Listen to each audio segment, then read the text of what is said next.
तो यहाँ पे मसला ये आ रहा था कि सारा दिन चार्ज होने के बावजूद रात को बैटरी बैकअप नहीं देती थी। अच्छा जी, यहाँ पर इनके पास 2 छोटे सोलर पैनल पड़े थे, उनका हमने क्या जुगाड़ किया जी, उनको हमने अलग से यहाँ पर 20 इस तरह हर पैनल के अपने अपने आते रहते हैं। अभी इन दोनों पैनल को हमने पैरेलल में जोड़ा है, ये चेक करें। अस्सलाम वालेकुम प्यारे व्यूवर्स, मैं हूँ आपके साथ मलिक ताहिर और आप देख रहे हैं मेरा यूट्यूब चैनल इलेक्ट्रिक सॉल्यूशंस। तो आज हम मौजूद हैं जी अपने गांव में, उड़की मेरा हरीपुर के अंदर है। तो व्यू देख सकते हैं, बड़ा प्यारा है।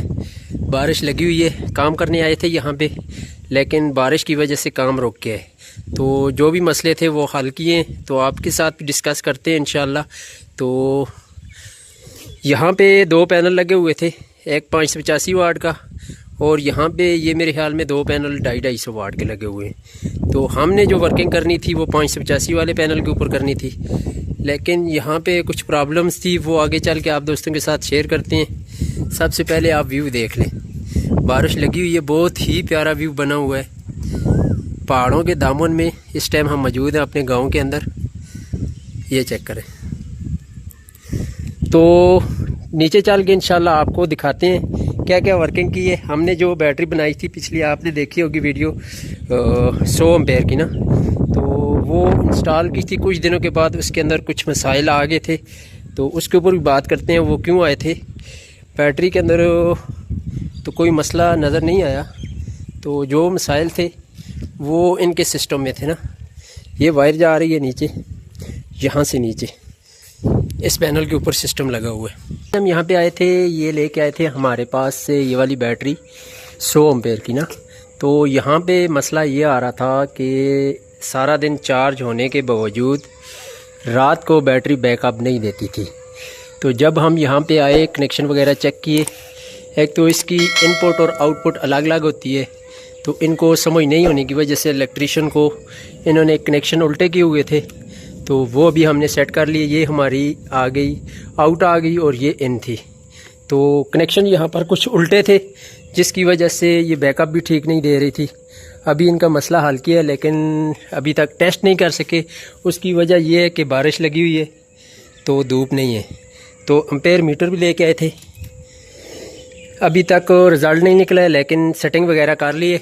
अभी 1-2 दिन ये टेस्ट करेंगे, और फिर इसका बैकअप वगैरह का हमें मालूम होगा कि बैटरी हमें बैकअप क्यों नहीं दे रही थी। लेकिन यहाँ पर जो तकरीबन 90% जो चांस थे वो इसकी सेटिंग आउट थी। सेटिंग वगैरह कर दिए। अलकरम का इन्होंने 5000 वाट का फ्रिज चलाने के लिए इन्वर्टर लगाया था यहाँ पे। तो फ्रिज तो खैर अभी तक इन्होंने नहीं चलाया, लेकिन इन्वर्टर एक बार ख़राब कर चुके हैं, क्योंकि इसके साथ सेफ्टी वगैरह कोई भी नहीं लगी हुई थी। तो इसलिए कहते हैं हर वीडियो में कि थोड़ा सा ख़र्चा हो जाता है, सेफ्टी वगैरह लगा लिया करें, ताकि आपको बाद में ऐसे मसाइल का सामना ना करना पड़े। तो सन टच का ये MPPT लगा हुआ है, इस टाइम 0.0 एम्पेयर इसके आ रहे हैं। बैटरी के वोल्ट जो है आपको नज़र आ रहे होंगे 12.9। तो इस टाइम धूप वगैरह नहीं है। जिस टाइम हम निकले थे शॉप से काम करने के लिए, उस टाइम तो इसके धूप वगैरह थी। जब इधर पहुँचे तो फिर बारिश शुरू हो गई, तो अभी काम यहीं पे डिले हो चुका है। तो इंशाल्लाह 1-2 दिन इनसे रिज़ल्ट लेंगे व्हाट्सएप के ऊपर। अगर ना हुआ तो इनकी कंप्लेन दोबारा हम हल करने की कोशिश करेंगे। इनका लोड, ये जितना भी लोड लगा हुआ है DC लगा हुआ है। तो यहाँ पर मैं आपको एक बात क्लियर कर दूँ कि कोशिश ये किया करें, DC लोड जितना भी है ना, आप पूरे घर में वायरिंग ना किया करें। तो अपनी ज़रूरत के मुताबिक जो आपको एक आध फ़ैन चाहिए हो या लाइट वगैरह चाहिए हो, इन्होंने अभी इतना ख़र्चा किया, ये आप देख सकते हैं। ये फ़ैन भी DC लगे हुए हैं, लाइटें सारी जितनी भी वायरिंग इनके घर में हुई है वो सारी DC हुई है। तो अभी कुछ ख़ास इनको रिज़ल्ट नहीं मिला, तो क्योंकि DC वायरिंग के लिए हर चीज़ रिक्वायरमेंट के हिसाब से होनी चाहिए। तो वायर वगैरह, अभी ये सीलिंग लाइट देख लें, सीलिंग लाइट तो है ही नाकामयाब है सीलिंग में, क्योंकि हीट भी होती है छत की। पहले ही टेम्परेचर इसका काफ़ी हाई हो जाता है। तो जब आप लाइट लगाते हैं तो टेम्परेचर ज़्यादा होने की वजह से या तो अंदर LED चिप के जो सोल्डिंग हुई होती है वो उतर जाती है, या फिर चिप जल जाती है। तो अभी ये सीलिंग फ़ैन लगे हुए हैं, कंपनी का भी नहीं पता कंपनी कौन सी है, लेकिन मसला ये जी ये अभी बोल रहे हैं कि ये लोकल ही है कोई, तो कोशिश ये क्या करें किसी कंपनी का लगा लिया करें। ये भी चल रहा है, इसका कोई कार्ड का इशू है। तो जिस टाइम आप डीसी वायरिंग करते हैं यहाँ पर कोशिश ये किया करें 2.5 mm से वायर ऊपर होनी चाहिए। यहाँ पे अभी इन्होंने जो वायर डाली हुई है वो 1.5 mm की डाली हुई है। तो जैसे ही ये 2 पंखे ऑन करेंगे या तो लाइट बंद हो जाएगी या साथ वाला पंखा स्लो हो जाएगा। ये अक्सर मसाइल आते रहते हैं। अंदर लगेगा कोई? अभी ये देखें, इनका ये रूम है, नए मकान बनाए इन्होंने, डीसी वायरिंग की है। ये देखें सीलिंग लाइट लगी हुई है, इसका रिजल्ट देख लें आपके सामने। आधी चल रही है, अभी कैमरे में वाज़े नज़र तो नहीं आ रहा, ये आधी चल रही है, आधी अभी बंद है, ब्लिंकिंग भी कर रही है। ये दूसरी लाइट है, ये भी थोड़ी सी जल रही है और बकाया बंद है। वीडियो में ख़ास कुछ इसका रिजल्ट नहीं आ रहा। तो अभी इन रूम में जितनी भी वायरिंग हुई है वो डीसी हुई है।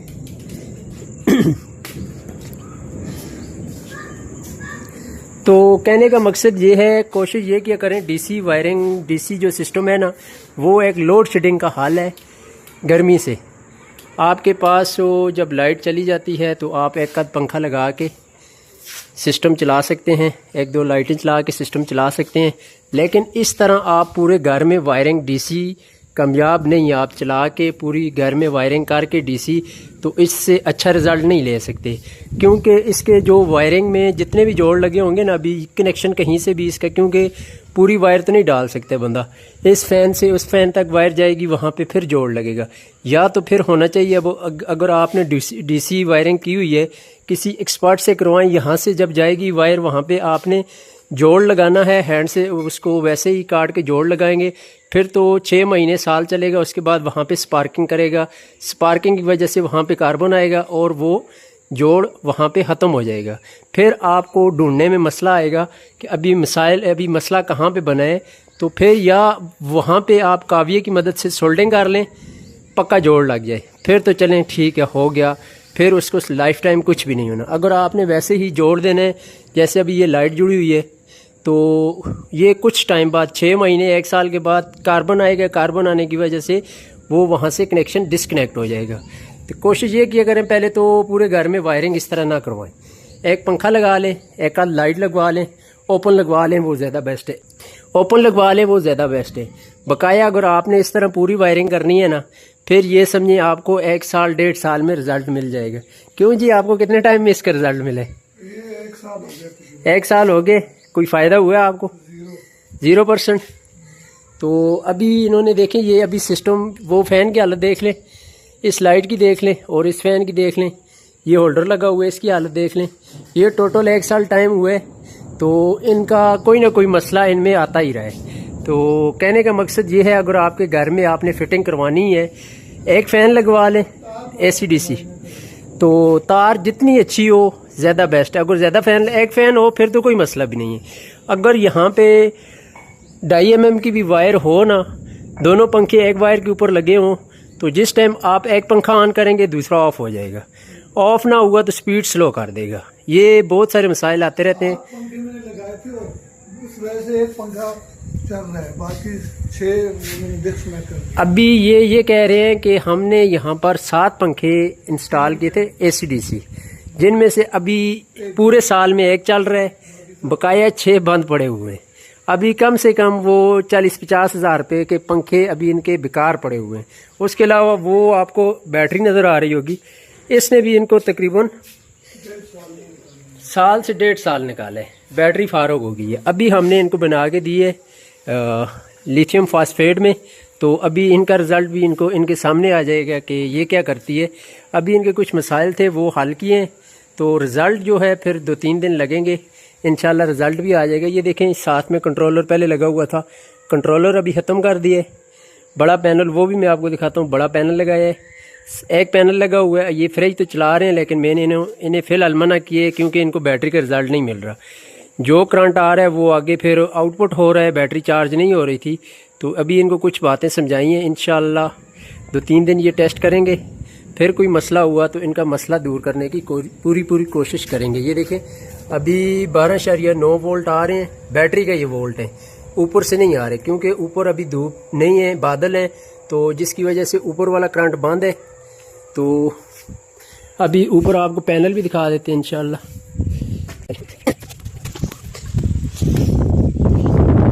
ये पैनल लगा हुआ है जी, साथ में वो मेरे ख्याल में 250-300 वाट के लगे हुए हैं, ये 585 वाट का लगा हुआ है। तो ये अभी एक पैनल है, इससे या बैटरी चार्ज हो सकती है या फ्रिज चल सकते हैं। 2 पैनल हों फिर तो कोई मसला नहीं, आपने मेरी वीडियो देखी होगी। 2 पैनल के ऊपर हमने फ्रिज भी चलाए हैं, साथ में पंखे भी चलाए हैं, उसके अलावा साथ में बैटरी भी चार्ज हुई है। अब यहाँ पे ना बैटरी चार्ज हो रही है ना पंखे चल रहे हैं, तो ये सिस्टम अलग पहले से लगा हुआ है, ये कंट्रोलर पे लगा हुआ था वो फ़िलहाल। अच्छा जी, यहाँ पर इनके पास 2 छोटे सोलर पैनल पड़े थे, उनका हमने क्या जुगाड़ किया जी, उनको हमने अलग से यहाँ पर कंट्रोलर इंस्टॉल किए। इनका ये पहले का कंट्रोलर था, तो इनके पास एक्स्ट्रा पड़े हुए थे छोटे 2 पैनल, तो उनको हमने अलग से बैटरी के साथ अटैच कर दिए। ये बैटरी की वायर है, ये चेक करें, और ये कंट्रोलर की बैटरी की आ गई, तो ये अभी अलग से है। MPPT जो है हमारा 585 वाट वाले सोलर पैनल को चार्ज कर रहा है, और ये हमारा जो कंट्रोलर लगा हुआ है ये हमारा चार्ज कर रहा है छोटे 2 सोलर पैनल से।